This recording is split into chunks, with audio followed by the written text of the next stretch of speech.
Truck Series by Craftsman has showcased some great battles thus far, but perhaps none has heated up like the one between friends Ron Hornaday Jr. and Bill Sedgwick. They've run side by side all season in places like Saugus, battled for victory at Bakersfield,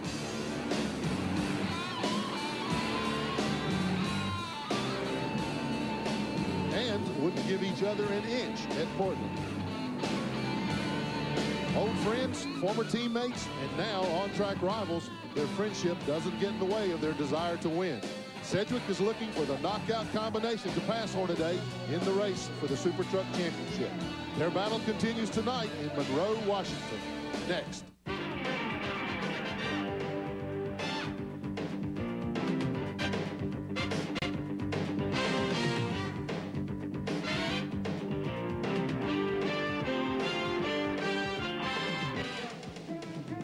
Good evening and welcome to the beautiful Pacific Northwest, where it has been a beautiful, bright, sunny day, great weather for tonight's race.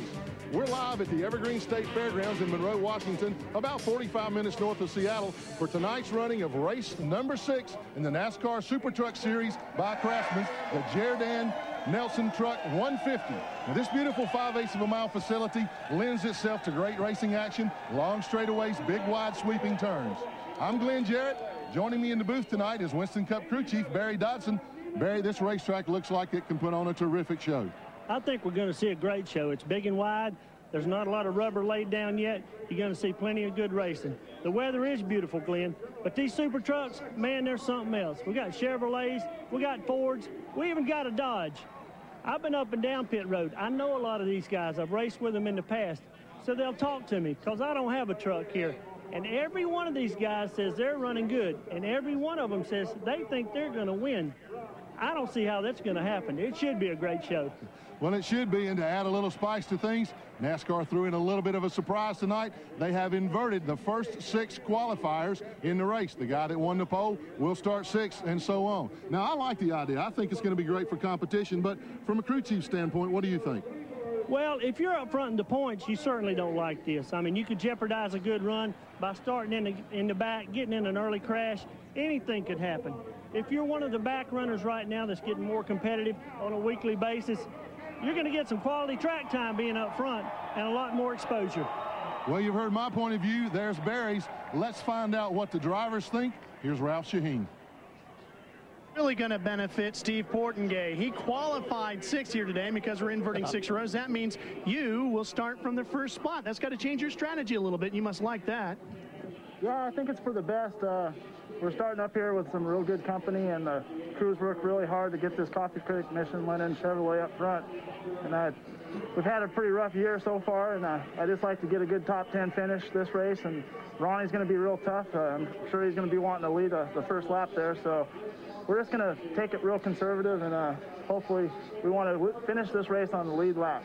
Now, of course, this doesn't benefit everybody, and Steve will assume that position once the cars, or the trucks, I should say, $1 for me, get rolling. Row 2 will stay the same. Joe Ruttman will be on the inside. Rick Corelli will start on the outside. Now, look at Mike Skinner. He was the fast qualifier in his Craftsman Super Truck. Once he crossed the finish line after taking that first position, boy, he hit the wall. And hitting the wall after you qualify on the pole, Mike Skinner, is not a good thing to do. How badly is this truck damaged? I think the GM Goodrich service truck will be just fine. I got a real good crew, and, you know, we really didn't hurt anything. We just brushed it up against there. We just changed a lot of suspension pieces as a precaution. One other thing they did change, Glenn, is tires on the right side. He popped the right front once he hit the wall, cut that one down. That one's new, and it's not scuffed. All the others are the same ones he qualified with, which is a NASCAR Super Truck rule. So Mike Skinner, one scuffed, non-scuffed tire. The other 3 are. Okay, thanks, Ralph. That could obviously upset the handle on the car. We'll be back for the start of tonight's truck race in just a few moments. Stay tuned. And we're back. You can see the trucks are underway. Let's take a look at tonight's starting lineup. The General Motors Chevy Truck starting grid is brought to you by Chevy Trucks, the most dependable, long-lasting trucks on the road. Starting in row 1, as Ralph said, Steve Portengay, truck number 83. On the outside of row number 1, Ron Hornaday Jr. in the Papa John's Pizza truck. In row 2 is Joe Ruttman, number 84, the Coca-Cola truck. On the outside of row 2, Rick Corelli in the Total Petroleum Chevrolet. In row 3 is Hornaday's rival, Bill Sedgwick, in the Spears truck. That's a Chevy. On the outside, fastest qualifier for the 5th race in a row, Mike Skinner, but he starts 6th tonight. And in row 4 is Jack Sprague, truck number 31. On the outside of that, the diehard truck of P.J. Jones. P.J. had some good runs in practice earlier today. In row 5, Dave Resendez driving the Exide truck, normally driven by Jeff Bodine tonight. On the outside is truck number 52, the truck scheduled to be driven by Ken Schrader. He had a little injury today, so Ron Esau will be in the truck tonight. In row 6, second place points man Butch Miller. On the outside, a local favorite, Toby Butler, in the Ortho Lawn and Gardens truck. Row 7, that's Scott Lagacy. On the outside, starting 14th, be 08 Mike Bliss. In the 8th row, that's Troy Beebe. On the outside of the 8th row, John Nemechek. Good run for him in the Burger King Chevrolet. In row number 9, the Dodge of Walker Evans. Outside, young driver John Kinder, number 14. In the 10th row, starting 19th, that's Gary Collins making an infrequent appearance. On the outside, ARCA veteran Bob Strait in number 37. Row 11 is Bob Keselowski in another Dodge, and Kerry Teague, number 51, in a Chevrolet. Row number 12, Dennis Woolridge subbing for Stan Fox. On the outside, the Channel Lock truck of Sammy Swindell. The 13th row, former coach of the Atlanta Falcons, Jerry Glanville in a Ford. Number 99, Gary Heron, former crew chief on this truck, driving this week for Pancho Carter. Row 14 is Mike Hurlbert in a Ford, and number 88, Jerry Churchill. In the 15th row, taking a provisional tonight, is T.J. Clark, number 23. T.J. got here late, had some engine problems. Just going to take a provisional start and just try to make a couple of laps, see what he can do. Now let's take a look at our in-truck cameras. Being carried tonight first by Toby Butler in the Ortho truck. See out the front windshield toward Toby's truck there. He's driving the bright yellow number 21. Also, an in-truck camera is being driven tonight by number 6, Rick Corelli, the Total Petroleum Chevrolet. There you see Corelli getting ready for the start. We're just about ready to get this thing underway, Mary. Yep. There you are on board in Corelli's truck. You see Portengay, the black number 83, the Coffee Critic truck. That's Steve's family business. Remember, Steve is the reigning Southwest Tour champion, but has turned most of his attention this year to the Super Truck Series by Craftsman. Bringing him down real slowly. Ron Hornaday on the outside, and Hornaday gets the jump on him. Portengay's truck does not come up to speed. The first 3 trucks go by him as they go into turn 1. You see them already 3 wide. We said there were big, wide, sweeping turns here. A lot of room to maneuver these trucks. Probably some of the widest turns that we've seen the trucks on thus far, Barry. Yeah, Butch Miller almost got in a jam there when it got backed up on the start. Yeah, things were really still jammed up when you got this big, wide racetrack like this. The guys think they can drive them anywhere. See the trucks. You see Hornaday in the red Papa John's truck, number 16 there. He had put a little bit of distance between himself and the field. Running second is Joe Ruttman, number 84, in a Coca-Cola truck. Third is Mike Skinner already. Skinner started 6th, wasted no time in getting up to 3rd position in the GM Goodwrench truck. Hornaday looked awful good in practice, Glenn. All 3 of these trucks did. In fact, it surprised me a little bit. I didn't think Skinner was quite quick enough to get that 5th straight fastest time, but he did it. Right now, he's chasing Joe Ruttman. You know, last week we saw everybody chasing Mike Skinner all night. Tonight it's a little bit different. The front 3 trucks have really opened up some margin. You're looking inside the truck or from inside the truck of Rick Corelli. That's number 6. He has just gone around Portengay to take over 4th position. And you see the number 1 multicolored truck there. That's P.J. Jones. He's also trying to take the position for Portengay. Yeah, look at Ron Esau with not much time at all in that truck. He's right there with him.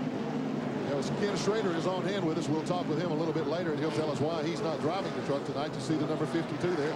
And looking out the back of the truck there, you see a little bit of distance being put by Rick Corelli. Let's go back up front now.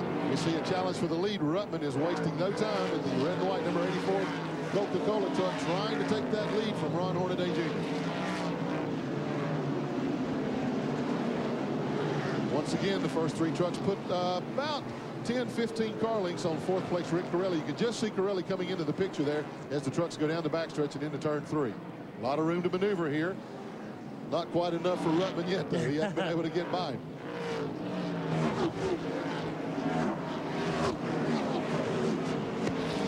And did I say car? I guess I owe $1. Well, that's... Yep. And I said it right before we went to break, too, folks. I owe $2. I know Mike Joy's loving this. You see the trucks going down the backstretch again. Hornaday in the bright red and white number 16, followed right on his bumper is Joe Ruttman. And Ruttman makes a bid for the lead. Hornaday gets a little loose coming off the corner, but he's able to hold Ruttman off. Mike Skinner in the black number 3 Goodwrench truck just sitting there biding his time, waiting for one of those guys to make a mistake. He's too tight. Hornaday's too tight in the middle. You can see the truck wash up. Yeah, absolutely. And you know, you made a statement earlier on. You thought that the track might get a little tighter as things go on.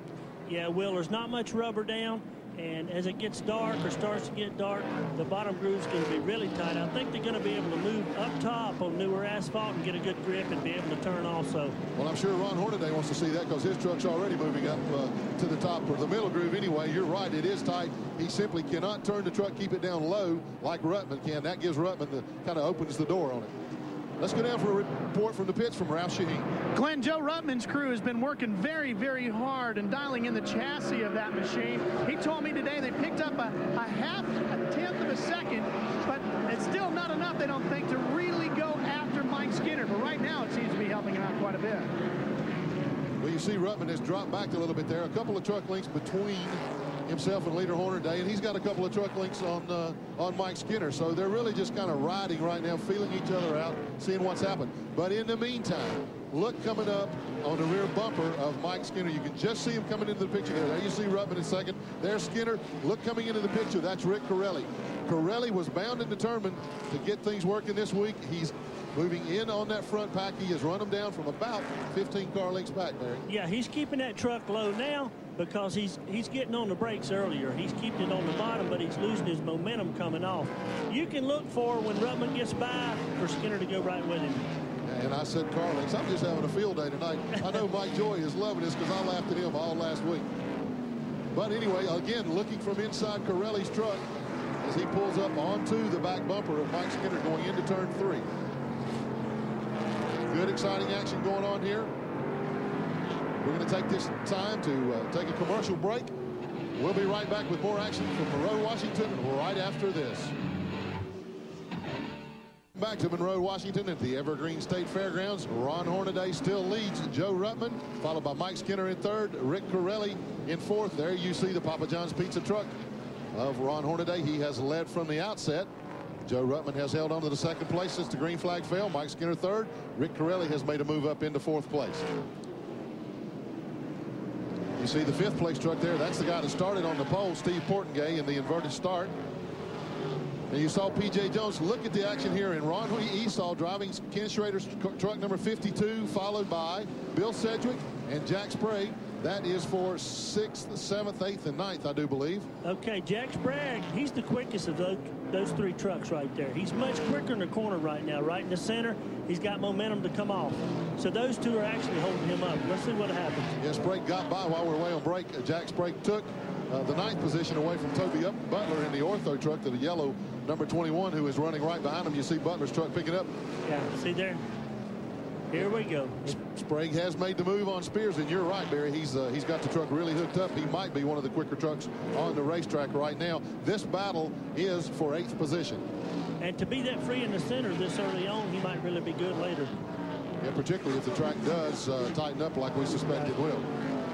There you see Sprague. His next move will try to be to get by the number 52 truck driven tonight by Ron Esau. That's Ken Schrader's truck, number 52, the AC Delco Chevrolet. Real tight action in that pack right there. That's the truck's 6th through about 12th position. They're all running nose to tail. And you see Sprague trying to make that move on Esau right there. He's got a nose up under him. Ooh, they touched just a little coming off the corner there, Barry. That's about the 3rd time they've touched. He's just so much better getting in and right through the center. It's not going to take him long. No, the truck really seems to be free right in the middle of the corner. You see the top 5 there of Hornaday, Ruttman, Skinner, Corelli, and Portengay. Portengay doing a good job. As you heard him say at the top of the show, he wanted to get a top 10 finish tonight. Once again, Jack Sprague tries down low on Ron Esau in the number 52 AC Delco truck. Sprague in the white number 31. He's followed by Bill Sedgwick in the blue and white number 75, who is followed by like Toby Butler there. There you see Sprague has gotten under him now. I believe he'll be able to make the pass. Oh, yeah. He'll be on PJ before you know it here. That's P.J. Jones, who is running ahead of this group. You can see PJ going into turn 1 there. He's in about the middle of turns 1 and 2 as Sprague and the rest of the group enter turn 1. So like you say, I don't think it'll be too long. There's PJ Jones down the backstretch into turn 1, and there's Jack Sprague in number 31. Yeah, up front, nothing's changed really. It looks like the 3 trucks getting tighter, and Rutman and Hornaday are kind of getting away.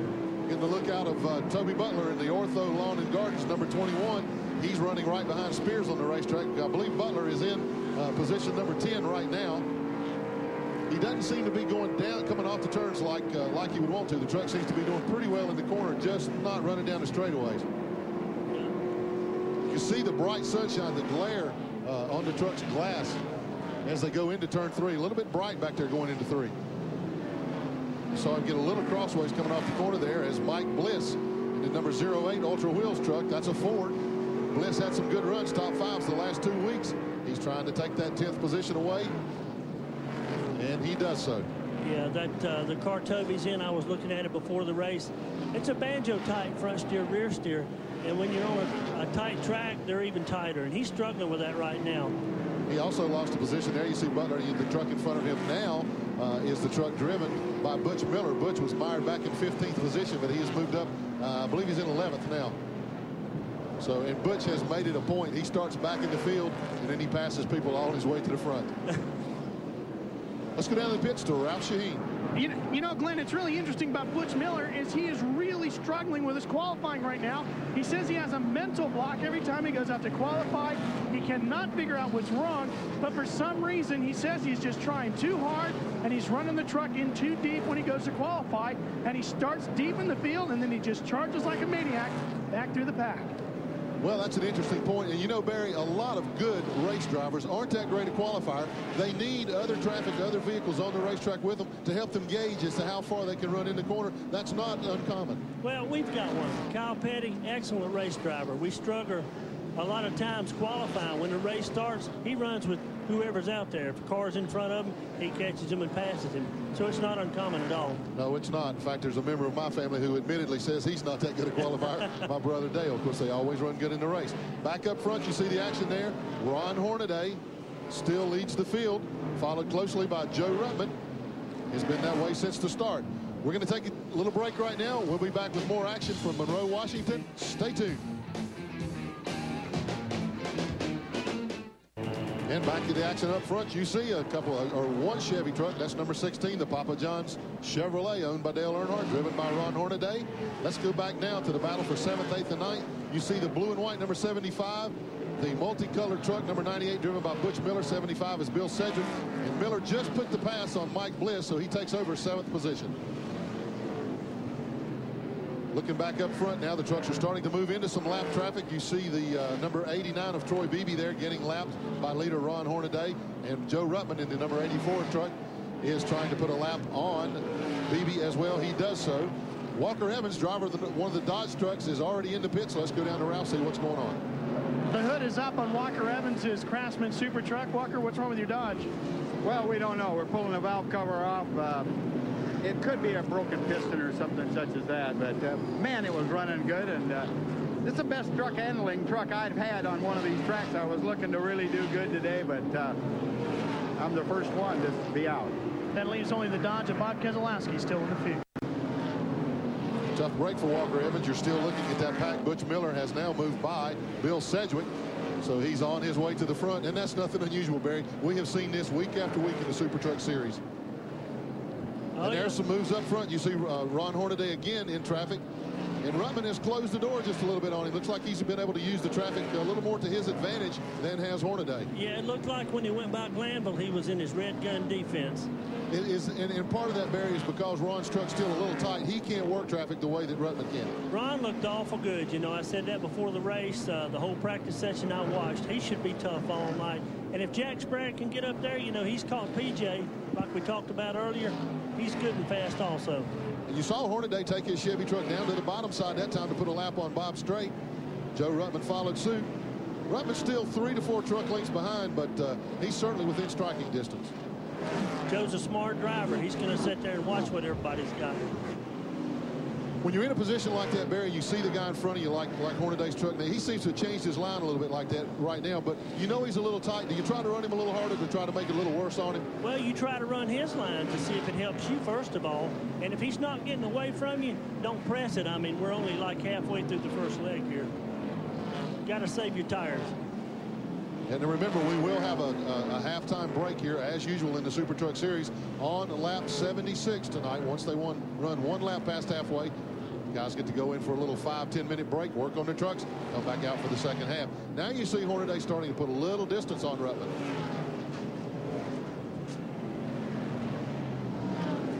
Going down the straight, once coming off the corner, though, Ruttman's able to close that distance back up. He's definitely getting off the corners better than Hornaday is right now. Joe Ruttman ran a great race last week in Portland, finished second to Mike Skinner. Now he's running second to Ron Hornaday. You got to feel like that his night is going to come soon. He's been awfully competitive lately. His night's going to come soon. Ron's got a great engine in that truck. Yeah, I don't think Dale Earnhardt's trucks are going to lack anything in horsepower. Do you?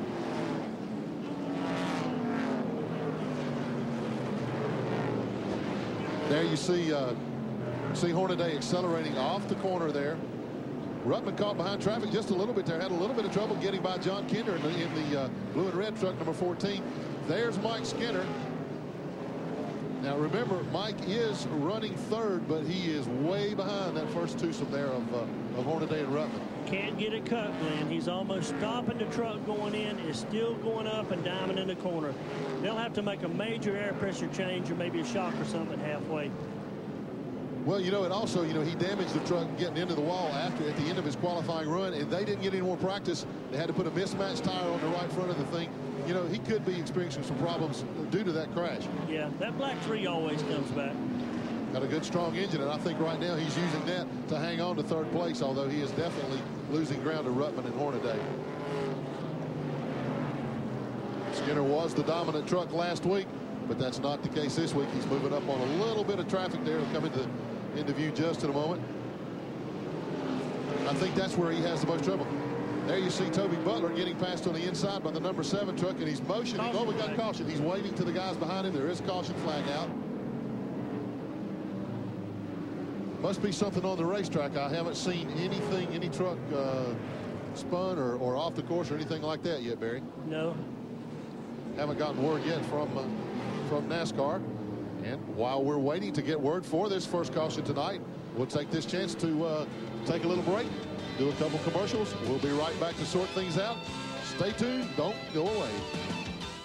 There he was running in 9th place. He had to come into the pits. The caution was for some debris on the backstretch. It looked like an exhaust pipe. Possibly Sedgwick must have run over it and cut the brake lines. He was out of brakes. He came in, lost a couple of laps in the pits. They do have the brake problem fixed right now, but a tough break for Bill Sedgwick. Now remember earlier on I told you that Ken Schrader was scheduled to drive his truck.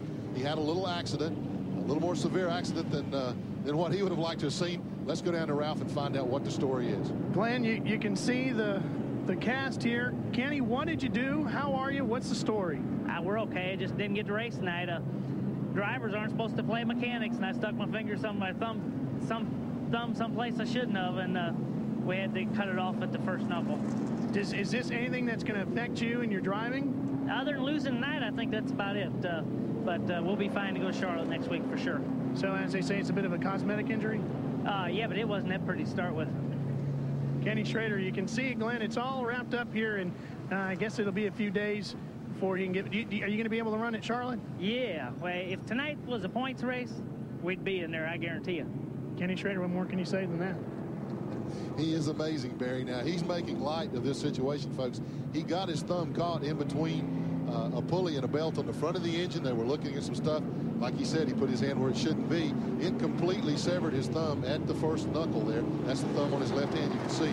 But Schrader back at the racetrack and making light of the situation. He's very optimistic, Glenn. Like he told us, it could have been the thumb and 2 or 3 more fingers. Great competitor.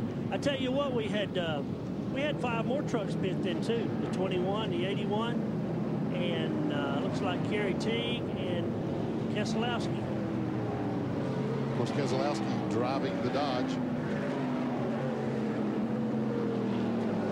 Also, Bob Strait came in. We're getting ready to go green again. The field getting the 1 lap to go signal.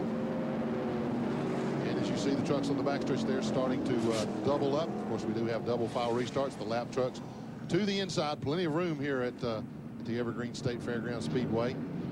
So that shouldn't be a problem for the lead trucks. See the truck number 14 of John Kinder there. It's the first truck in line on the inside lane. Ron Hornaday has led since the beginning. See what Sprague and Butch Miller can do. This has closed the field up. This was our first caution. It was on lap number 44. There were still 17 trucks on the lead lap. Now there are only 16, I believe, as Bill Sedgwick has lost another lap or so in the pits working with the brakes. We're back underway. Restart on lap 50, and Hornaday wastes no time, pulling out to about a 5-truck length advantage over second place Joe Rutt. All right, let's see what happened to the tires on the 3 truck as they cooled off. Yeah, we remarked before the caution here, but he was having some problems. There you see the 24 truck with Scott Lagasse. Let's go down the route, see what's going on. Glenn, it's a flat left front tire. They're having to pick the truck up off the ground.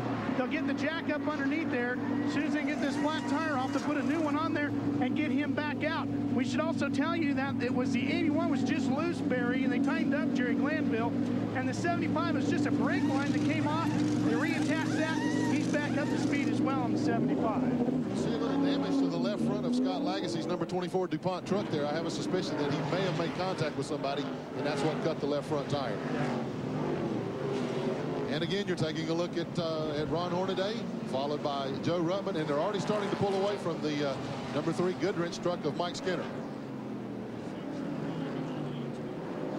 You see the field moving down into down the backstretch into turn 3. Good double file racing here, as I said, plenty of room. There's Toby Butler in the Ortho Lawn and Garden Care truck. This is Toby's home track, and he's not having the kind of night that he wants to. You're looking out the back glass of it right now. As you can see, was the 1987 Winston Northwest Tour champion. Had a great run last week in Portland, wound up 4th, ran in the top 3, 4, 5 all night.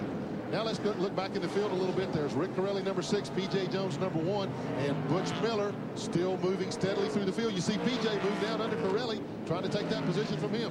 Yeah, he'd already put that safety bumper on him a lap or 2 before. And it looks like Butch is going to make the move also. And this is for 6th place right now. Corelli giving up 6th. In fact, he falls back to 8th. P.J. moves up into the 6th spot. Butch Miller takes over 7th. Putting Rick Corelli back into the number 8 position. Corelli's truck looked like a while ago that it took a little bit of time, maybe 4, 5, 6 laps to get going, and the racetrack seemed to come to him a little bit. We'll see if that's the case, or maybe he has a problem. He's really fallen off the pace. There's the number 74 red and white truck. That's Gary Collins. I believe this is Gary's 2nd, maybe 3rd start of the year. He's ahead of Dave Resendez in number 7 and Bill Sedgwick in the 75 truck, but he is a lap down. Caution flag. And we have another caution flag. Again, there must be some debris on the racetrack because there are no trucks spun. Nobody's hit the wall or anything, so there must be some more debris on the racetrack, Barry. Yeah. And as the field comes around to take the caution flag, once again, we'll take a break. We'll be back for more exciting racing action for the Super Truck Series by Craftsman right after this message. As you can see, the field is still under caution. You're looking out the front glass of Rick Corelli's Total Petroleum Chevrolet number 6. We understand there's a piece of metal still over in turn 3. There was some debris on the track. There you see the top 10 running order after the first 56 laps, 20 more laps before the halftime break. We've had a few pit stops during this caution period. Let's go down the route for an update. Glenn, there's been a lot of activity down here. Bob Keselowski's got a problem with his right front tire, and they can't seem to get that straightened out. Rick Corelli has got a real bad push with his car. Toby Butler, well, he's got lots of problems with his too. He's loose coming off the turn, and he's real tight in the middle of the turn. So in that 7 minutes that they got at the halftime, they're going to have to get in there and mess around with the right side panhard bar, and they're also going to try and soften up the rear springs, which is a lot in 7 minutes. And also the 31 machine of Jack Sprague, he's real loose. Bad news for Jack was he came down here and tested here. The very next day, P.J. Jones came in and tested for Goodyear. The tire that P.J. decided was the best one to run is not the one that they had tested with Jack Sprague. So Jack's setups were all off, and he's chasing his truck here tonight. and Sprague had moved up into the 4th position. He has now fallen back to 10th. He's loose, Glenn, because he used his tires a little bit too quick. And he made that comment about Toby Butler. Toby's truck is pushing badly. That's why I guess so loose coming off the corner. He has to turn it so hard getting in the corner. It's too tight, and you finally got to snatch it or just keep going right. Butler has been able to stay on the lead lap and hopefully can make adjustments on the truck in front of his hometown fans here in Monroe, Washington. You see the double-filed trucks getting ready for the 3rd start tonight. This is our 2nd caution period, so this is our 2nd restart. Good jump right there. Yeah, good job by Hornaday.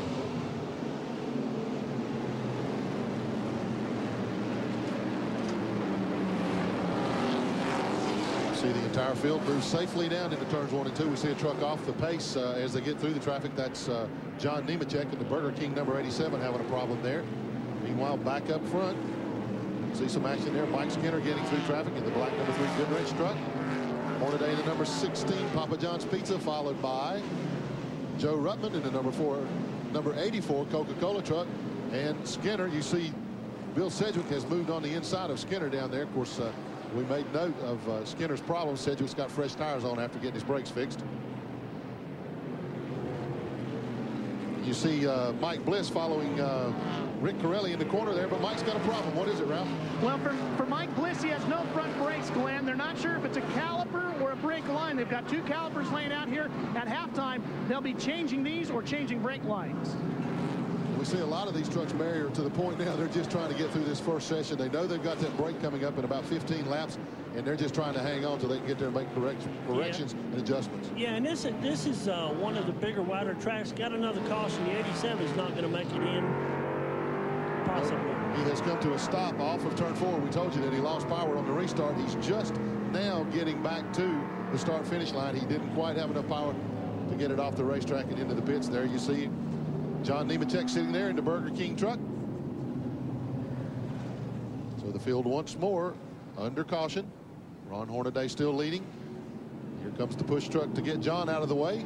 We'll get a few more commercials out of the way. We'll take a break right now and be back with more action from the Evergreen State Speedway. Stay tuned. They're the young guns of racing.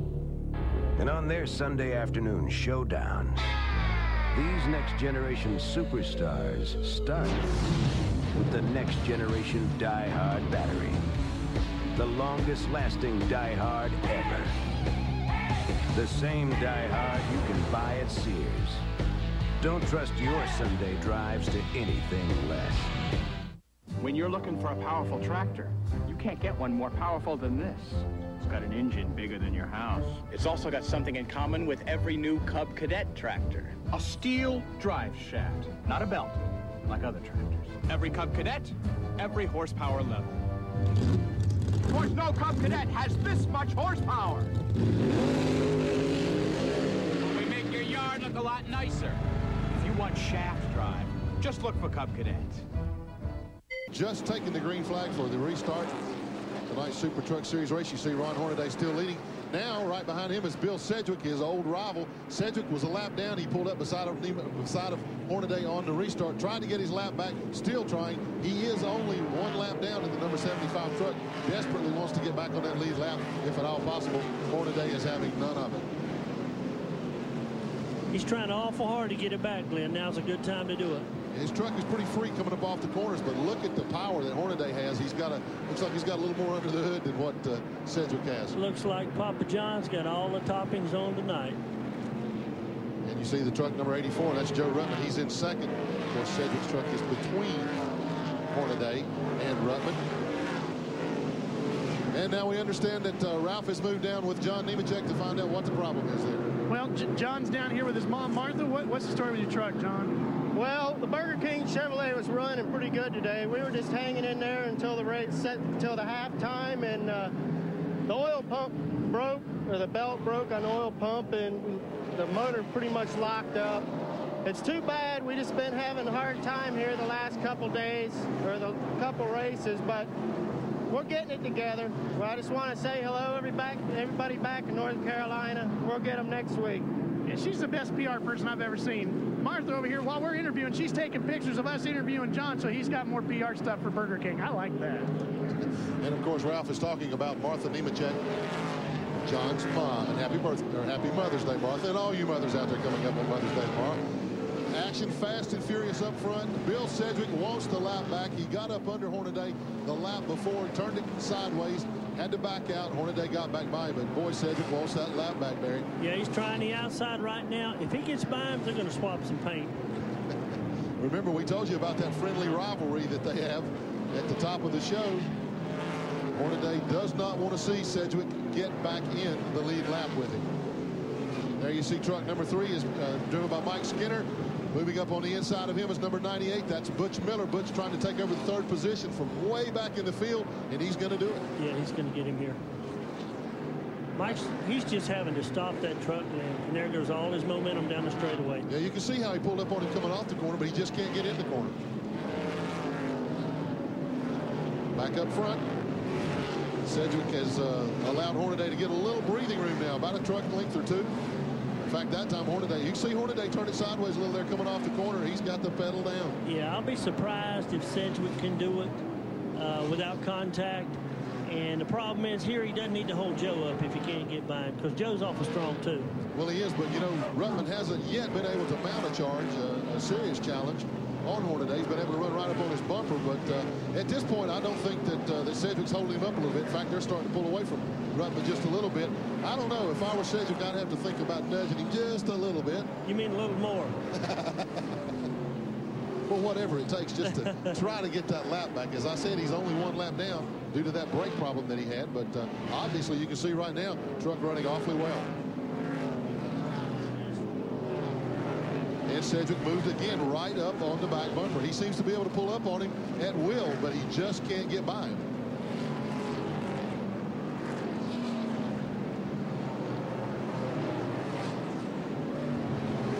Only a few more laps to go now until the halfway break, and Sedgwick really putting the heat on him now.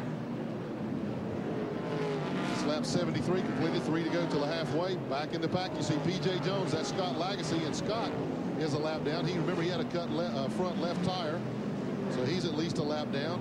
And Mike Bliss, the 08, still running without brakes, doing a heck of a job. Yeah, they swapped a little paint a while ago, the 24 and the 1, and like I say, he changed that 1 tire and started in last, and he's midway back through the pack. Once again, Bill Sedgwick pulls up on the outside of Ron Hornaday, trying to get his lap back. As they start off with turn 2, he might have him this time, Barry. He's got it up beside him. This could be good here. Hornaday moves down into 3, still keeping that little bit of an advantage. This will be the 75th lap. They're halfway right now, and he makes the pass. He's got that lap back. If he can hold him off for 1 more lap, we'll have halftime here. Bill Sedgwick will be back in the lead lap. What a great job of driving by Sedgwick. As usual, great show by these two. Yeah. Hornaday still is not willing to let Sedgwick have that lap back that easily. He still wants to go back by him, but I believe Bill's going to be able to hold him off. What a great job. And he runs up, gives him a little tap there. Little love tap. That was just a little bump saying, hey, good job, man. Yeah. And the caution flies on lap 76. Time for the halftime break. Good show. Great job by Hornaday, leading all the laps. Of course, he led from start to finish in the first segment here. Joe Ruttman runs 2nd. Butch Miller, who started 11th, has already moved up to 3rd. Butch is going to be tough. He's been sitting there watching. In that second half, that's where he seems to come on the strongest, is in the second half. There's Hornaday waving to the field behind him. He'll bring the field down. The pace truck is out there. We'll be back with the halftime activity here at Monroe, Washington, right after this. Stay tuned. We'll bring you up to date on what's happening during the halftime break here. Starting in the pits here now. Let's go down to Ralph for an update as to what's going on. Ron Hornaday getting a drink. Ron, how's your truck? Right now, the truck's excellent. You know, we got a little bit of a push in it. I got a baby the throttle through the middle, but this Papa John's Pizza Chevrolet is doing an awesome job. I got to thank RCCA and the guys. I mean, they're doing a good job. We got 100 laps to go, or 75 to go, I'm sorry. But Doug's watched the truck, see what we got to make changes on. We're looking forward for the second half. How concerned are you now that Sedgwick is back in the lead lap? Heck, you're supposed to have been back up there anyways. You know, you can't get too concerned. I tried to race him hard, race him clean to keep him down a lap, but hey, that's part of racing, you know. But he done a good job. We're just going to keep this Papa John's Chevrolet out front. One truck back behind here. You see Butch Miller's back here. They're working on this truck feverishly. Butch's truck is in pretty good shape. The biggest problem for Butch is he has had no radio communication in the first half of this race. So as soon as he gets his truck back into communication, he'll be in much better shape. This truck here has been a little bit loose. How bad is this truck, Mike Skinner? Yeah, this thing's it's pretty loose right now. We missed the setup a little bit on the GM Goodrich Service Chevrolet this afternoon, but those boys are working on it right now. We'll see how she does in the second half. And that's a pretty quick update from down here. Pretty busy pit area. Well, it is busy, Ralph. And remember, we talked about the rivalry between Bill Sedgwick and Ron Hornaday, how hard they race each other. Okay. This goes back a long, long time. Let's take a little bit closer look at this friendly rivalry. Ron and I started racing the street stock class together back at Saugus Speedway, I think right around 1979, and we used to build our own cars and stuff, and just started at the bottom level, and been friends for a long time. Well, Bill's a great guy. I've been racing with him for many years, and it's actually got us closer, I think, because of what we've done all through the racing before and doing what we're doing now. Sedgwick and Hornaday's paths have crossed many times, but they were most successful as team members, Hornaday the driver and Sedgwick the crew chief, at Spears Racing in the Winston West Series. Sedgwick now drives for the Spears team in the Super Truck Series and expects a continuation of the success that he attributes to the group he races for. I don't consider myself a great driver. I'm pretty decent with working on the cars. I'm trying to be a better driver, but we've got, I think, one of the best teams on the West Coast right now. These guys have been together since 1989 when we first started to run in the Winston West Series competitively. Just a good bunch of guys. That's what it takes, is good people and good equipment. When it comes to an edge in this championship run, Sedgwick's advantage might be that experience as Ron's crew chief, which has enabled him to anticipate and sometimes even predict Hornaday's moves on the track. Ron's the kind of guy, he just holds the gas pedal on the floor until the checker flag comes out, he's a tough racer. I learned a little bit from watching his driving style. There's chances you need to take out there. At the same time, there's chances you don't need to take, to finish a race. I felt that I was a little more conservative, and I'm trying to be a little more aggressive right now in the driving, similar to what Ron does. But it's a lot of fun racing against him. We ran all these race tracks before, so I know what he's approaching to set his truck up like, and I know that, what I like in the truck too. So it's actually we got two equal trucks right now, and it's just a matter of teams and who's got the most patience right now. They definitely seem to be equal. You see Hornaday versus Sedgwick started their careers in 1979 at Saugus in California. 92 and 93, Hornaday is a Southwest Tour champion. 91 and 92, Bill Sedgwick was the Winston West champion. Also, in 1994, Hornaday was the driver for Spears Motorsports. Sedgwick was his crew chief. In 1995 in the Super Truck Series, Hornaday has 786 points to Sedgwick's 750, only a 36-point differential. Ralph Shaheen is with Bill Sedgwick. Well, we're down here trying not to get hit as everybody rolls back out. Bill, you did a tremendous job of driving without the brake lines out there, and then you got your lap back. How are you doing now? I'll tell you what, this Spears Manufacturing Sunoco Chevy pickup is something else. These guys did a heck of a job. We had something stupid happen. We had a brake leader come loose. We lost all the brake fluid. Man, I tell you, something stupid. But I'll tell you what, this truck's running. This Chevy pickup, we're looking forward to a good run here on the second half. Dan Press and the crew's got the truck back together and ready to go, and the rest of the competitors are rolling out onto the grid. As will Bill Sedgwick. Now, Sedgwick gives a lot of credit to his crew. I have to give a lot of credit to Bill Sedgwick. He is a terrific driver. We'll be back for the start of the second half of tonight's Super Truck race. Action should be great. Don't go away. You want to know how to choose a motor oil? Take a ride to your local garage and see what the mechanic puts into his own car. Fact is, of all the brands of motor oil, more ASC's... Brought to you by Auto Week, America's only enthusiast weekly. In Portland last weekend, Ron Hornaday maintained his point lead in his Papa John's Pizza Chevrolet, despite going for a wild ride and almost ending up at the blackberry bushes and finishing ninth. Mike Skinner would go on to take the win, while Joe Ruttman finished second, and Butch Miller continued his climb in the points, finishing third, but more importantly, moving up to second in the points. On the Winston Cup scene, Dale Earnhardt's last lap pass of Mark Martin earned him his first career victory on a road course and gave him a 9-point edge over Martin in his quest for his 8th Winston Cup championship. Call 1-800-445-3800 now for a 52-week subscription to Auto Week at only $19.95, the lowest price ever. Every week, Auto Week is first with all the inside news of racing, personalities, driving impressions, everything. Call now for Auto Week. That's 1-800-445-3800. This offer ends Monday. And now let's go back to the pits with Ralph Shaheen. Well, we got one more driver down here. Jack, is everything set up with your truck now that you had a chance to adjust the suspension? I don't know. We've been real loose. You know, we tried to tighten it up. We'll just have to see what happens. Jack Spray's got the motor running, and he's ready to roll back out.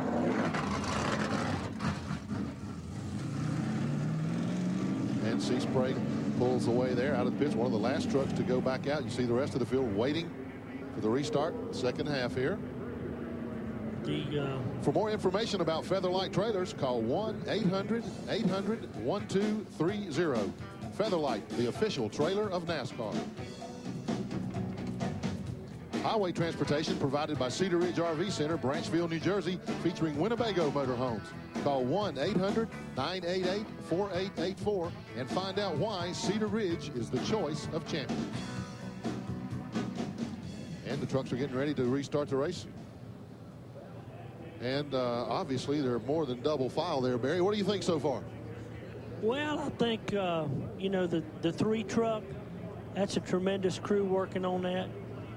It's easy to tighten the car up. Sometimes it's difficult to loosen one up, and he was just having to tiptoe in the corner, making the thing look like it was tight, and it was loose the whole time. I don't see a lot of sticker tires coming out here. You know, maybe they're anticipating with it cooling off, it being tighter. That should play into the hand of the 3 truck, and possibly Jack Sprague, unless, like I say, you know, he was a ball of fire when the race started. If he abused his tires too quick, they could over-adjusted, maybe be too tight. These guys know what they're doing. I mean, Butch Miller's been sitting back there, awfully impressive. I still kind of like old Papa John. He does look good. The teams have fired their trucks up now, pulling away. The first guy out of the race tonight was T.J. Clark, and Ralph is with him. TJ, it's been motor problems with you right along. Was that the same problem here tonight? Yeah, we had a little bit of problem here. Obviously, we didn't get where we needed to be. One of those deals, Ralph. You know, we're right at this point. I'd just like to say we'd rather be a little lucky than good. But, you know, those things happen. It's a little unfortunate for the team. The crew worked extremely hard to get here. You know, and I'd just like to say thanks to all the people that have helped us get here and still continue to support us. My crew, my family, my wife, kids, and most importantly, my sponsors, ASE, all you certified technicians out there. Appreciate you guys hanging in there with us. And by golly, we're going to look for a 4-leaf clover, and we're gonna hang in there, dig a little bit deeper, and come back with a lot more desire and dedication. And I tell you, we're gonna be back. Motor problems, one of the most expensive problems that a small team can have, Glenn. Absolutely, and you can tell TJ has been working too hard. He hadn't even had time to shave yet. And let's take a look at the top 20 after 76 of the 150 laps. First, Ron Hornaday, followed by number 84, Joe Ruttman, has run second all night. Butch Miller from 11th position has moved up to 3rd. Mike Skinner has held on to the 4th position. Steve Porton, a good run for him tonight. He started on the pole, moved back to 5th, and stayed there. P.J. Jones up to 6th. Mike Bliss, brakeless, has moved up to 7th. Hope they got that problem fixed. Good run tonight for number 74, Gary Collins, moving into 8th. Dave Resendez having a good time tonight. Driving truck number 7 in 9th position. And 10th is Rick Corelli, number 6 Chevrolet. 11th, Ron Esau. That's the ride that Ken Schrader had brought here, hoping to run. Bill Sedgwick has moved back into the 12th position after getting his lap back. 13th is number 14, John Kinder. 13th is. 14th is Sammy Swindell. 15th, Scott Lagacy. 16th is Bob Strait. 17th, Kerry Teague. 18th is the coach, Jerry Glanville. 19th is Gary Herron. And 20th is Bob Keselowski in the Dodge.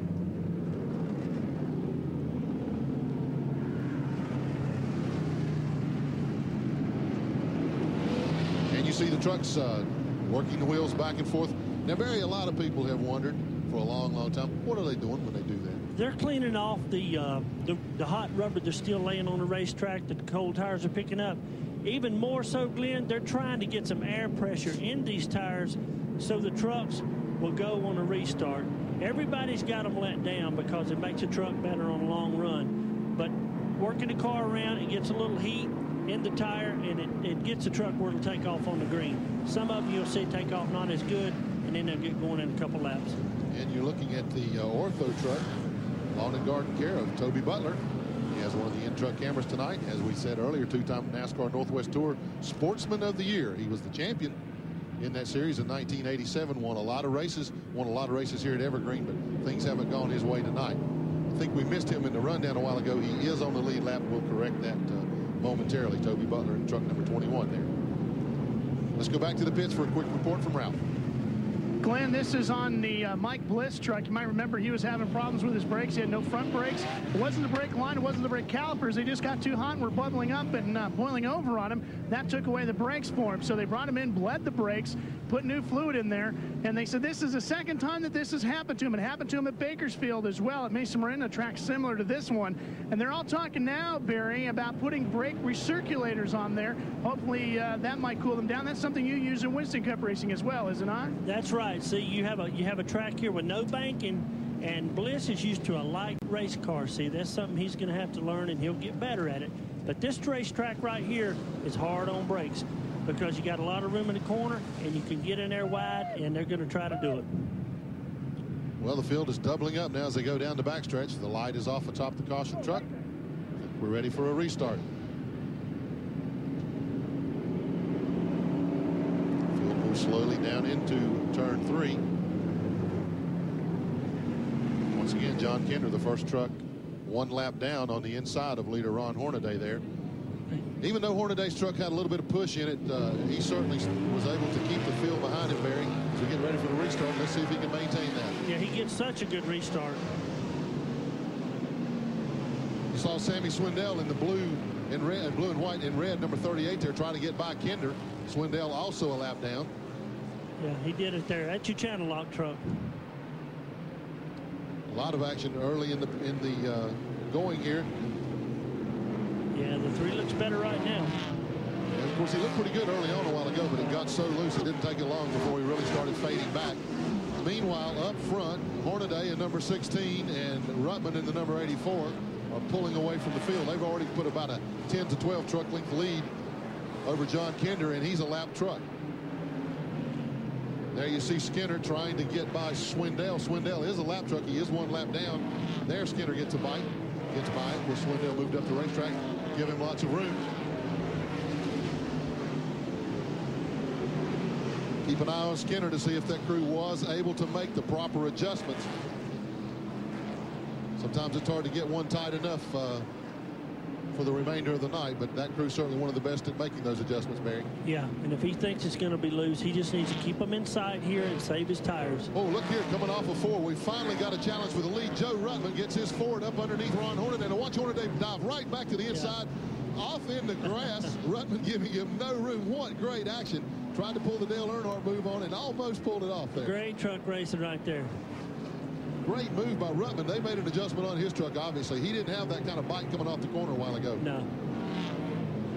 Now Joe Ruttman leads, and you know, we mentioned earlier that he's been awfully strong the last couple of weeks. Ran second last week. Pins it right down to the bottom to try to keep Hornaday from getting back under him. Hornaday wants that lead back. He's not content riding in second place. Oh, we've got a spin over here in Sedgwick. In the middle of turns 1 and 2. That's Sedgwick. He spun down in the grass. Hasn't hit anything yet. The caution is out. Let's see if he can get the truck refired. He's trying right now. Oh, yeah. And he does. He pulls away. He will stay on the lead lap. The field comes by and takes the caution. So, whew, another close call for Sedgwick there. He worked so hard to get back on the lead lap. He didn't want to give it away that way. Let's take a look and see exactly what happened to Bill Sedgwick. You see the traffic there? And up at the top part of the screen, he was up on the outer portion of the racetrack. Couldn't tell if he got some help there or what, but the truck got away from him, spun around. As I said, nobody hit him. He hit nothing. So, just a harmless spin right now for Bill Sedgwick. He was pretty lucky. And there you see Sedgwick back underway. He's got the whole field to go through, but he caught him a while ago. We'll come back and see if he can do it again. Stay tuned. We'll be right back. Today's excuse.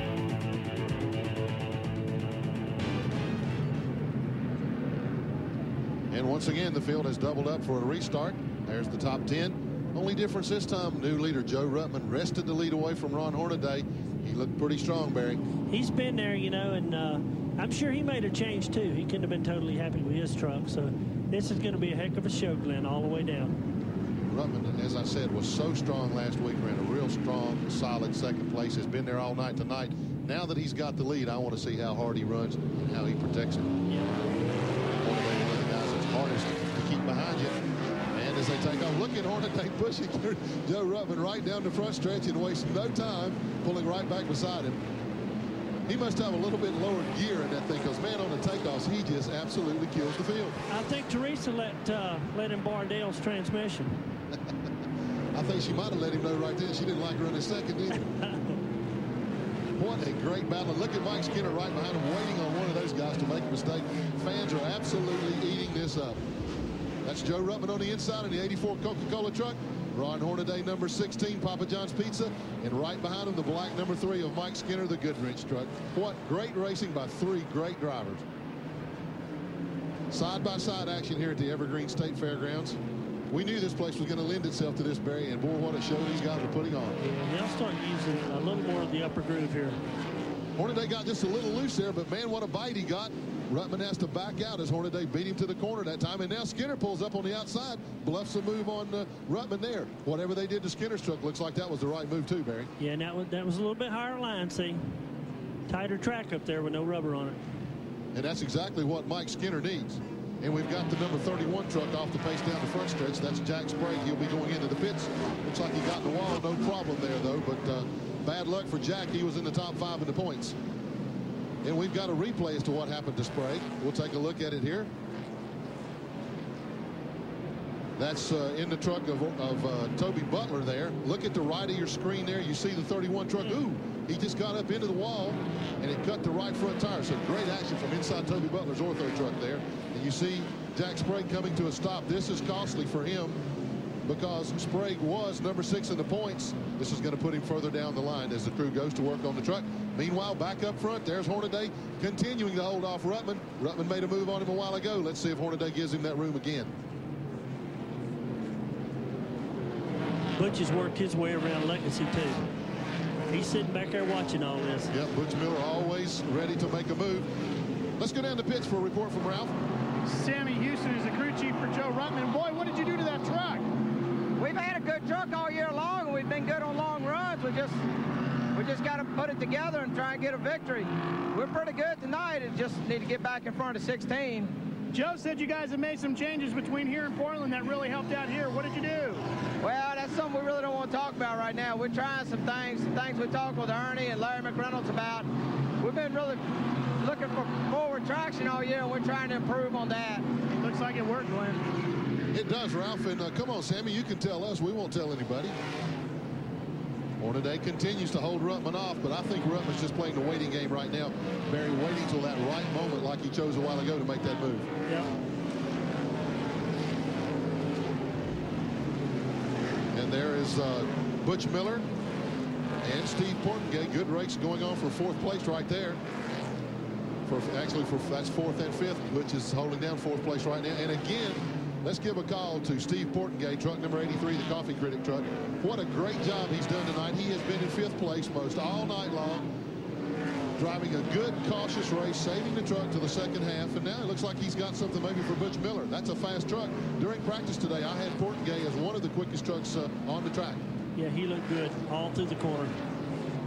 See Miller able to put a little distance on it going down the backstretch, but Portengate really seems to make it up right in the middle of the corner there. Look at that, how he pulls right up on the rear bumper, or the rear tailgate, I guess. Got a little bit crossways that time coming off the corner, but good run for Steve Portengate. He is, as I said, the reigning Southwest Tour champion, making a good name for himself here in the Super Truck Series. And Miller has moved up onto the tailgate of Sammy Swindell in the number 38 Channel Lock truck. Of course, Sammy is a lap down. He's running a lot better than he did in the first part of the race, so his crew made an adjustment too. His truck's a little loose. I don't think he can continue that pace for long. Look at the number 14 of John Kinder there, and back to the number 3 of Mike Skinner as Hornaday and Ruttman have once again started putting some distance on the 3rd place truck, which is driven by Mike Skinner. Yeah, unless they made a big air pressure adjustment to drop them all, they did not make much of an improvement, doesn't look like them. Be interesting to see if he's able to keep the leaders in sight. meanwhile trying to hold off Butch Miller, who's coming down on him. And look at this lady. She's a little concerned about things going on. Oh, okay, no wonder. That's Ron Hornaday's wife. She shouldn't be worried the way that truck's running. He only lost the lead for just a couple of laps. And that time Ruttman, you see, as he went and tried to move around Jerry Glanville to put a lap on Glanville, went way up out of the groove. Lost about 6 or 7 truck lengths to Hornaday. He was just a couple behind him. There you see Rick Corelli in number 6. Good battle with number 52, driven by Ron Esau tonight. Corelli moving back into the top 10.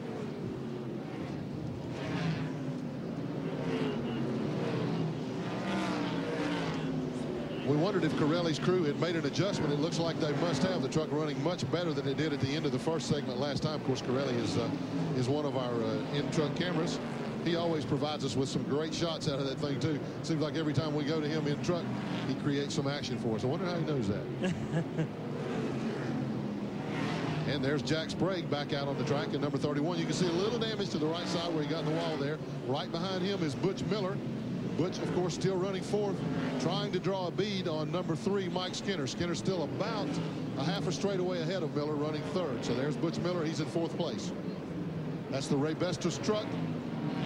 Ford Credit, Red Carpet Lease. He's got a lot of sponsors. Yeah, he does. Maybe the Ray Bestis brakes are paying off because a lot of trucks are having brake trouble. And he looks awful good. Once he gets by this 99, I think he's going to mow down to 3. He's definitely closing ground right now. Good run up off the corner. You see Sprague coming up behind him. Let's go to Ralph. Glenn, Butch Miller has got his radio working this half of the race, so when he is ready to mount a charge towards the front, he should be in pretty good shape for that. Toby Butler, we talked about all the problems he had at the first half of this race. They were able to get everything done with the Panhard bar and the springs in that intermission in 7 minutes. Pretty good work by the crew there. Butler's truck is really coming around, as well as Rick Corelli's truck. Now, you might remember, was real tight. They were able to loosen that up a little bit, not as much as they needed, but it's not as bad as it was before. And Jerry Churchill, the 88 truck, is out due to motor problems. Tough break for Churchill, and once again, you were looking out the front windshield of Rick Corelli.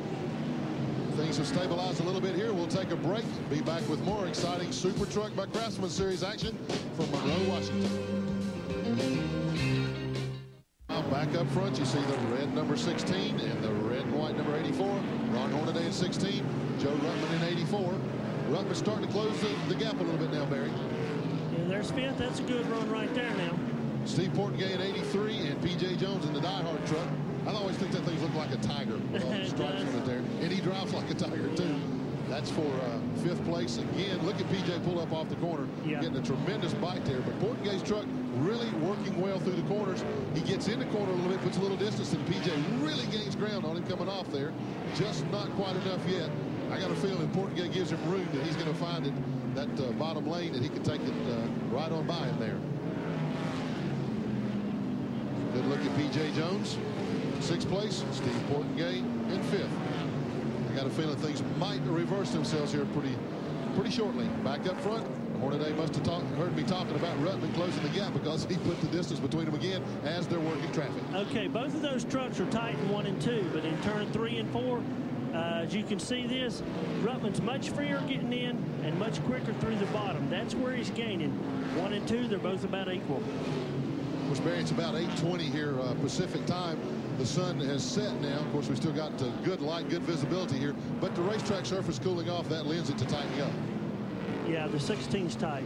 And you see P.J. Jones has made that move into 5th place. He's up on the outside of Jerry Glanville in the 81 truck right now. P.J. Jones moves into 5th, and right on his back bumper is 08. That's Mike Bliss in the Ultra Wheels Ford. Remember, he boiled the brakes earlier on. Now he seems to be having things working a little better for him. He's running in 6th place right behind P.J. Jones. So that has moved Portengay back to 7th. First time tonight that Steve has been out of the top 5. See the trucks come off of 4 there. PJ takes it down into the first turn. And back up front, Ron Hornaday has just put a lap on Toby Butler, so the changes they made obviously did not work that well for Toby Butler. He has gone a lap down. A lot of traffic now that Hornaday's going to have to negotiate. He's opened up a pretty sizable lead over Ruttman right now, about the longest we've seen tonight. It'll be interesting to see if he can maintain it while he works through this traffic. Yeah, he worked the second group of traffic better than Joe did, and that's what got Joe behind. But Joe is good in 3 and 4 now. If he can get a few laps open like that, he'll run him back down. We saw a little dust as Ron Hornaday drove it just down to the edge of the racetrack, just barely got the left front tire off the pavement there. He really likes to work the wheel down low. He's getting a good bite down there. The truck really seems to get around the racetrack there. Really, anywhere he wants to go as he moves by a lap truck on the outside. That was Gary Collins. Now, remember we told you about Bill Sedgwick having problems. He has moved up to 11th, knocking on the tailgate of Ron Esau in the 52 truck there, the AC Delco truck. And once again, you see Hornaday. He just put a lap on both those trucks. So once again, Bill Sedgwick finds himself a lap down. Ron Hornaday running away, got things the way he wants it right now. We're going to take a break. We'll be back with more action here in just a moment. Don't go away.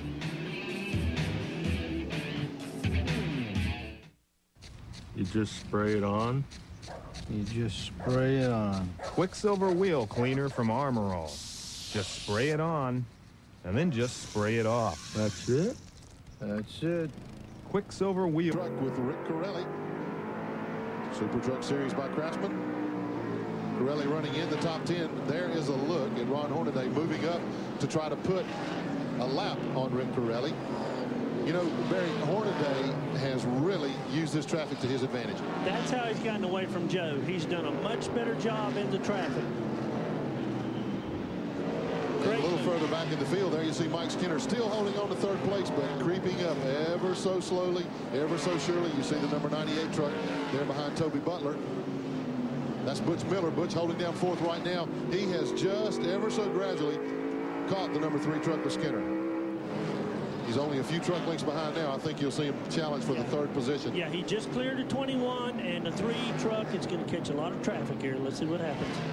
That's the same traffic that Ron Hornaday used to absolutely bolt away from the field. There you see Skinner, and there is Butch Miller. Coach Glanville calls that a moving pig. Sometimes Coach Glanville is a moving pig on the racetrack. Yeah, he is.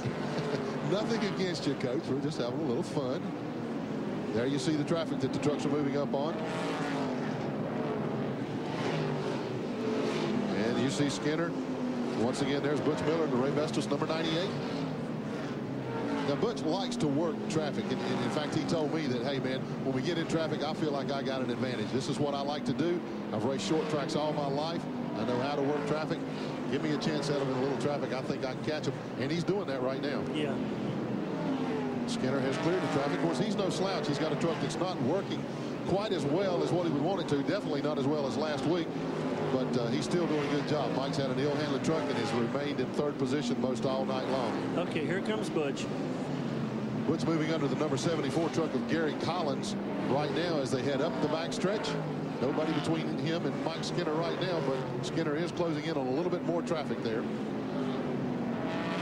Ooh, truck gets sideways off the corner there. That's Sammy Swindell in front of Troy Beebe. Those are the trucks that Skinner and Butch Miller are moving up on, and you see Beebe trying to move under Sammy Swindell. He can't make the move right there, and Mike Skinner has caught Beebe. Beebe will have to wait. Let Skinner and Miller clear him before he tries that move again on Swindell. Or at least that's what they hope he does. Oh, yeah, Butch is only... I talked to Mike earlier today, and he seemed a little bit uncomfortable with this track because he didn't know much about it. And he said, I'll be happy to get out of here with the top 5. And he puts the nose. Oh, and it cost him right there. He got the job done, but it also allowed Butch Miller to move up under him. He absolutely could not get Beebe out of the way. And as they race side by side, great racing action here. Let's see how Skinner works in that upper groove. Miller has been using the lower part of the racetrack, and he does to his advantage. Pulls away from Skinner, takes the third position.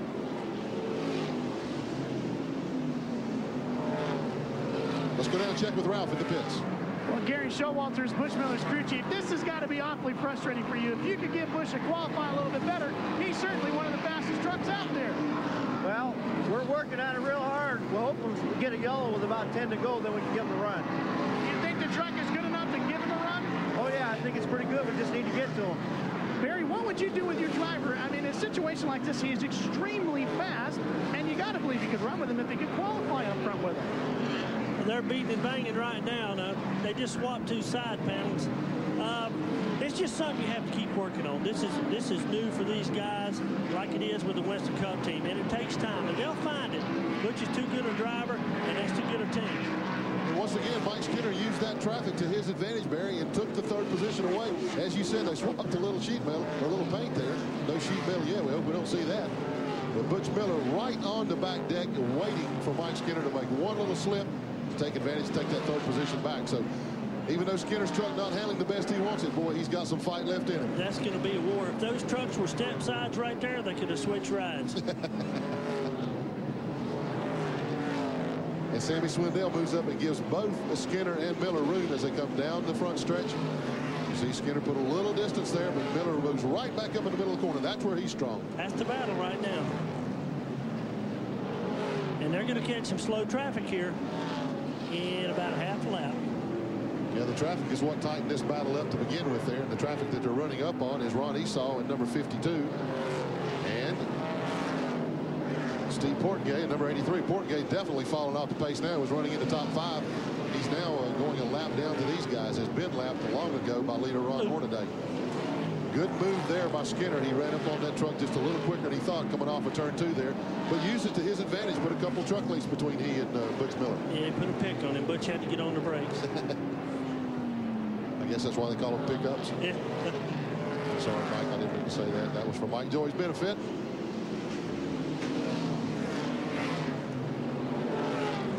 There's your top 5. Ron Hornaday has led all but 2 or 3 laps. Joe Ruttman running second. Hornaday's got about a half a lap lead. Mike Skinner third. Butch Miller fourth. And Miller tries it again. That is the race now. They are going in. Ooh, Skinner gets high. Look at that. He went way high up in the corner. Here's your pass. Yep, that was up in turn 3. Mike got in the corner just a little bit hot there. Couldn't get the truck to turn. Butch Miller wasted no time in diving right under it. You see right now there are only 7 trucks left on the lead lap. Ron Hornaday is running away from the field. We're watching this battle here, and Butch Miller starting to pull away from Skinner. I wonder if Skinner had a problem there. He went in too hard, it looked like, in 3 to me, Glenn. And it looks like now that Miller has taken that position for good as he starts to put some distance between he and the black number 3 Goodrich truck of Mike Skinner. See him heading up the backstretch there.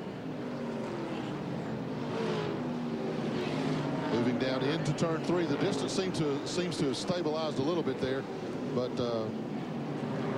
Skinner's really going to have to put something on to take that position back from Miller now. He's got a good 10-12 truck length lead on him.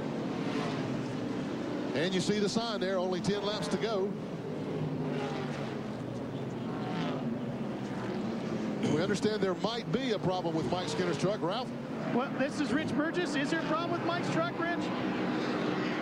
I couldn't hear you there. Is there a problem with Mike's truck? He called in. He thought there was something wrong with the right front, like it possibly might have punctured a tire. But he seems to be going okay now. So we just have to hope he can hang on to that 4th place right now.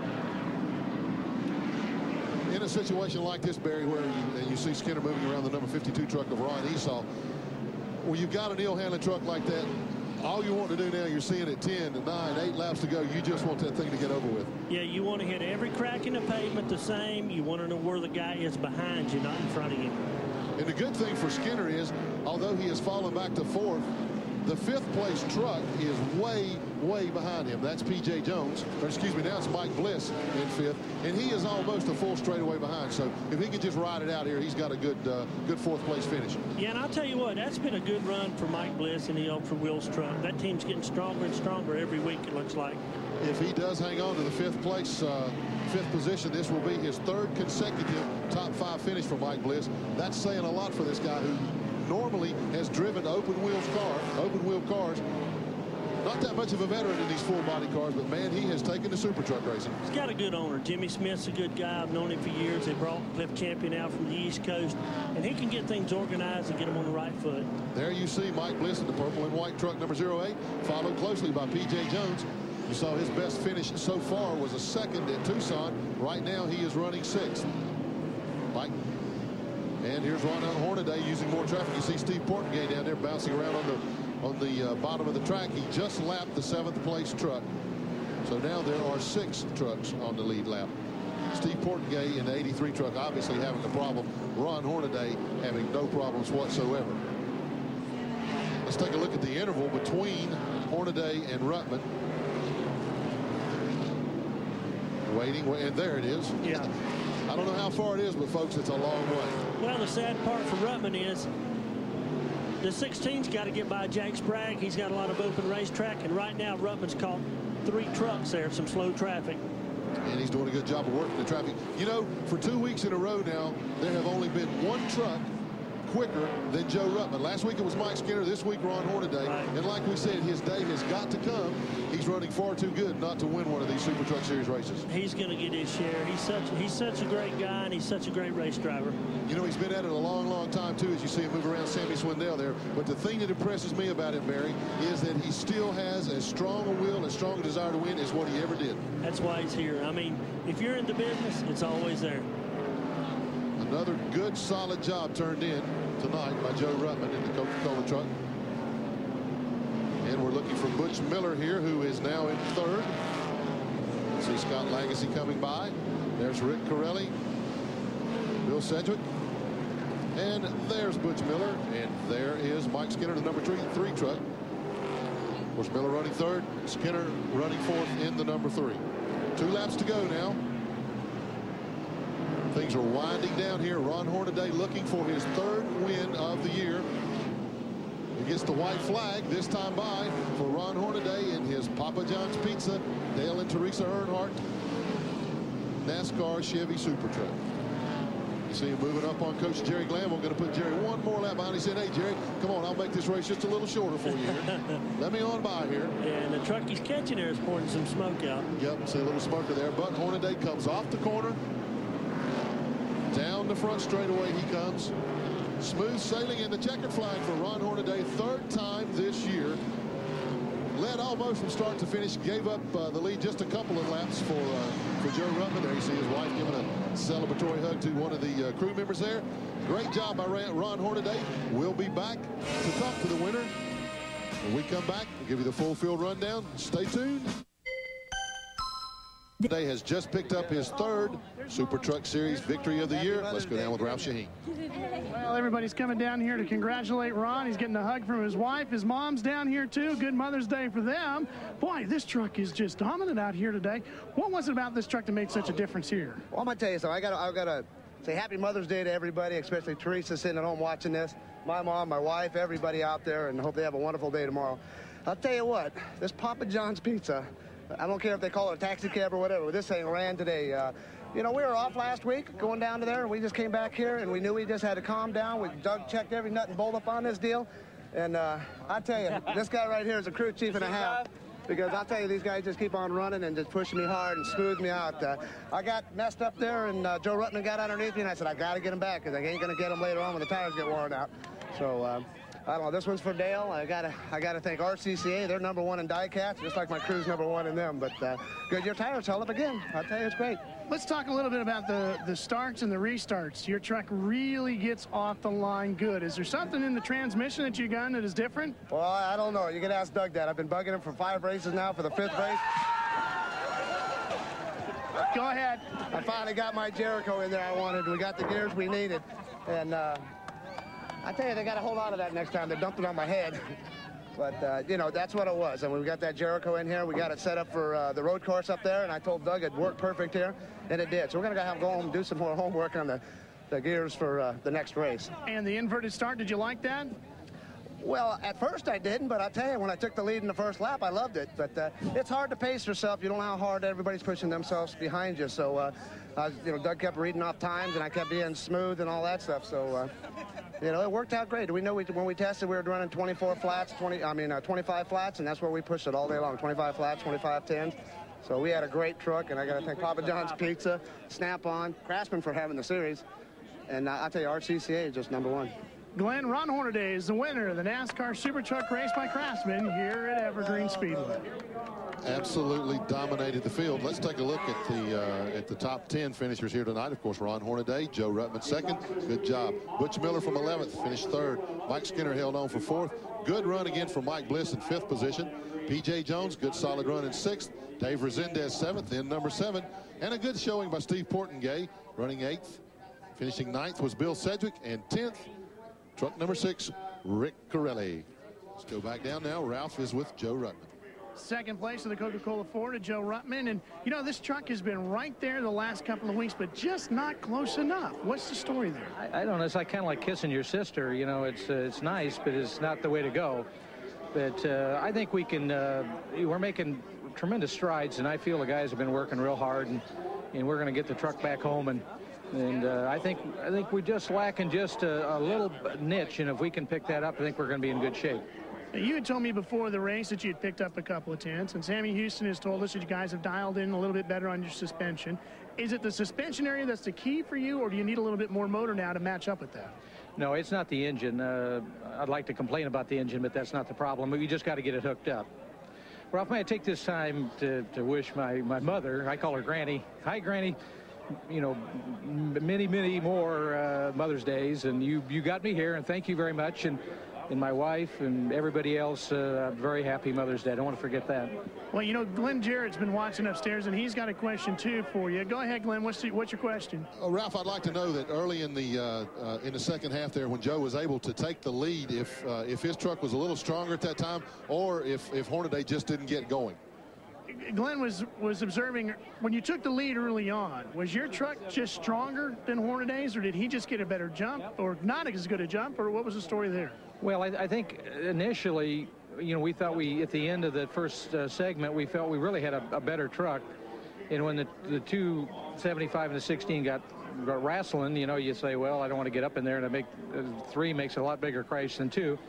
So on the restart, when I got by him, I thought that he wouldn't wrestle real hard, and I knew if we run too hard early that we'd run off of tires, and that's, as you could see, he had the same problem we did. He was pushing real bad, and so were we. So that's a sign of maybe overrunning the tires a little earlier than we needed to. So maybe had he run off the tires 5 laps quicker, Glenn, maybe we could have done something with him. There you go, Glenn. Okay, thanks, Ralph. Barry, for the second week in a row, as I said, Joe Ruttman the bridesmaid, but he's got to get one sooner or later. He's going to get his share. You know, we were in Sears Point last week and was able to catch the race, and he was there. And you can't continue to run that strong and keep being denied. No, absolutely not. And here's another guy been running awfully strong for the last few weeks. Ralph Shaheen is with Butch Miller. Butch and Donna Miller down here with us. You know, this truck has been so good the last couple of weeks. This qualifying thing, is it starting to get under your skin a little bit? Because it's got to be making a difference. Yes, it really is, because we got to fight from the back every week, you know, but it's only one person's fault, and that's mine. So I just got to go to qualifying school, and if there's a qualifying school out there somewhere, I need help. Can you explain it a little bit for the folks at home? Because none of us are going to get a chance to qualify that often for a super truck race. What is going through your mind when you go to do it? Well, tonight, and most of the time I've been overdriving a truck, but I was very conscious of that tonight. And I didn't overdrive it, but I did draw #1 qualifier. And I don't believe that when I got out there I had the proper track to qualify quick on. But, you know, we had a good truck. It was, in the first half, it was probably the fastest truck out there. And halftime, Butch out-engineered himself and sent us to the back. Well, third, anyhow. I took the fastest truck and made it a third-place truck. Then when you're coming through the field, you really seem to be picking the guys off pretty easily, almost at will. The truck set up exactly the way you need it now? It was the first half. I should have left it alone. Let's talk about I-70. That's a track where you've had great success in your ASA days as well. Does that give you an upper hand since a lot of these guys have never seen it before? Did I mention Ray Bestis and Ford Credit and Red Carpet Lease? I need to. They're great people. What was the question? I-70. You're going there and you've had good success there. Is that going to give you an advantage maybe with your qualifying now, help you? Well, it should. It's a fairly a normal racetrack, so that there's no trick ins and outs that you have to know to qualify there. So it's going to help. We're going to start up farther, or I'm going to get fired. That I-70 race, Glenn, will be seen live on TNN. The post-race activities continue here at the Evergreen Speedway in Monroe, Washington. There you see Ron Hornaday got a victory wreath around him. And I'm told that he's got a telephone call from his truck owner, Dale Earnhardt. You see one of his crew guys there. That's Doug Richard. Yeah, that's Doug Richard, the crew chief, talking to him, and Doug's telling him what Dale said. So Earnhardt wasting no time in congratulating his driver, Ron Hornaday, on a great job, and what a job it was. Absolutely covered the field. So now he's telling the crowd what Earnhardt's telling him. That's a nice touch. Okay, let's go back to the pits with Ralph Shaheen. Well, Ron Esau, you did a great job filling in for Kenny Schrader tonight. I believe a 9th place finish for you. Pretty good debut in a super truck. How tough was it for you to get acclimated to Schrader's truck? Well, Kenny's got the truck really working good. It was more of me getting acclimated to it. I wasn't used to the radial tires. The last time I ran radial tires was at Richmond, Virginia in 1990. And I've been spoiled running these little tour cars with the Vice-Plies. And I want to thank AC Delco and Kenny Schrader and Timmy and everybody for giving me the opportunity to run. It was fun. Well, now you've been doing a lot of tutoring for Walker Evans. Are we going to see you back here driving one of these instead of tutoring? I hope so. We've got a guy named Ray Miller in San Jose that's trying to put a truck team together, and so I took on the job of helping Walker Evans just to learn about what's going on, and I just happened to be here helping Walker, and Timmy and I ran with Kenny down in Australia and finished 3rd behind Kenny and Terry Labonte down in Australia, and Timmy knew I would take care of the equipment, and we did a good job of that. I guess it helps to be able to fit into Roger's suit too, huh? Oh yeah. Ron Esau finishing up here in one of Kenny Schrader's own driving suits, borrowed from one of the crew members, and it looks like maybe, Glenn, is a future super truck racing for Ron Esau. Well, Ron Esau certainly is a talented and capable driver. I've talked to him a couple of times myself, Ralph, and he definitely wants to run in this series. Here we go with a full field rundown. Once again, there is the top 10. Ron Hornaday, the definitive winner here tonight. Joe Ruttman, another great run, 2nd place. See on down through the top 10 there. Here is 11 through 20. Bob Strait, Steve Portengay, John Kinder, Scott Lagacy, Bill Sedgwick, Troy Beebe, Jerry Glanville in 17th, Sammy Swindell in 18th, Toby Butler, hometown favorite, had a bad night, finishes 19th, and Kerry Teague rounds out the top 20. 21st, the Dodge of Bob Keselowski. 22nd, Gary Herron, former crew chief on this truck, now driving it. 23rd was Jack Sprague. That'll hurt him into points. Dennis Woolridge finishes 24th, filling in for Stan Fox. You saw the rest of the guys. There is Ron Hornaday's wife, congratulating the crew chief after Ron's victory. Another good show here tonight. Barry, thanks for being with me. I enjoyed it, Glenn. I'd like to say be home tomorrow, Mom. Happy Mother's Day.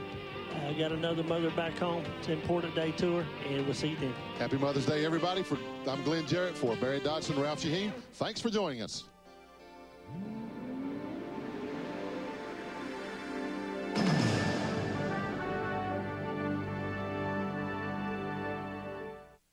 It's the Bass Whackers. Next on World.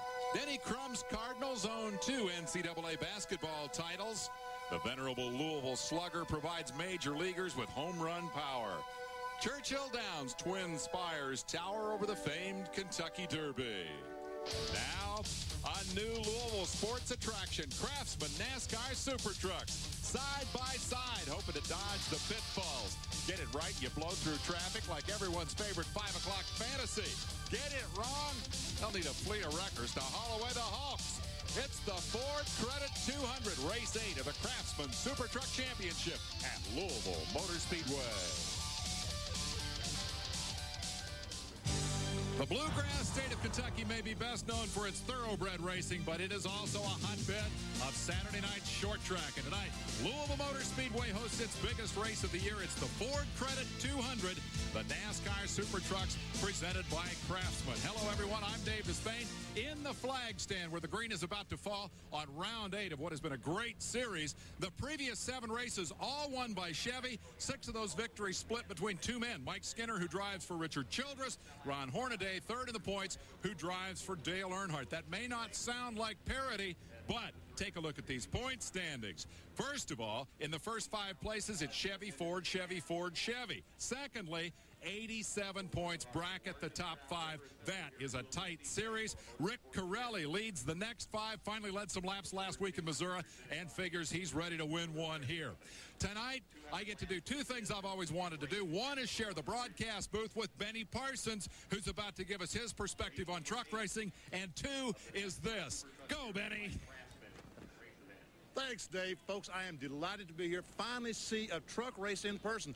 I've been watching them on TV. They look awfully excited, and I can't wait to see them. And what a racetrack we've come to. Go down in turn 1, hard on the brakes, a little short shoot, kind of like the Indianapolis Motor Speedway before turn 2.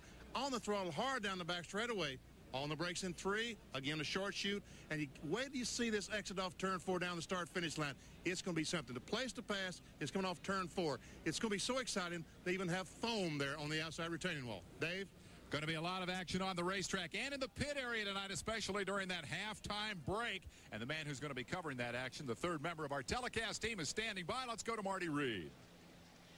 Thanks, Dave. You know, you mentioned the points. The man in second place has not seen victory lane, but he's the only man who has finished every single lap of all 7 races and finished in the top 10 every single time. Butch, you got your work cut out for you. Is tonight the night for victory number 1? Well, we're hoping for a good finish. We qualified kind of far back at 10th spot, but that's been the story.